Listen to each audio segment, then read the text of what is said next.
Masjid Nabaviy payg'ambarimiz alayhissalom Abdulloh ibn Mas'ud roziyallohu anhuni ko'rdilarda, oldiga kelib o'tirib, "Ey Abdulloh" dedilar. "Menga Qur'on o'qib bermaysanmi?" dedilar. "Ya Rasululloh, Qur'on sizga nozil bo'la turib, men sizga Qur'on o'qib berishdan hayo qilaman. Qanday qilib o'qib berishim mumkin? Axir Qur'on sizga nozil bo'lgan bo'lsa, mendagi Abdulloh qanday o'qib beradi? Rasulullohga ya Rasululloh deb ajablanganlarida, "Men boshqadan eshitish yaxshi ko'raman. Ey Abdulloh ibn Mas'ud, Qur'onni o'qi, men eshitaman" dedilar. "Qayerdan o'qiy ya Rasululloh?" "Niso surasidan o'qi" dedilar. Abdulloh ibn Mas'ud roziyallohu anhu Niso surasidan o'qishni boshladilar. "Ya Yuhannas" deb boshladilar. "Ey insonlar" deb. O'qidim dedilar. 5-oyatga keldim, 10-oyatga keldim, 20-oyatga keldim.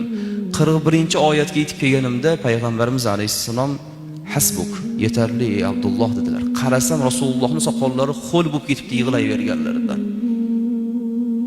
U oyatki, "Va kayfa iza ji'na min kulli ummatin bi shahidi wa ji'na bika ala haula'i shahida." Ey Muhammad alayhissalom, insonlarning holati nima bo'ladi o'sha kunda?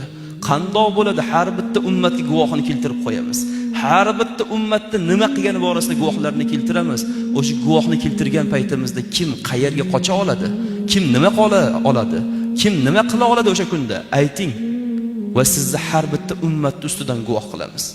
O'sha kuni yig'lavordilar dedilar Abdulloh ibn Mas'ud roziyallohu anhu payg'ambarimiz alayhissalom. Nimaga yig'ladilar? Sizni guvoh qilamiz deganlarda bu mas'uliyat naqadar og'ir deb yig'ladilar.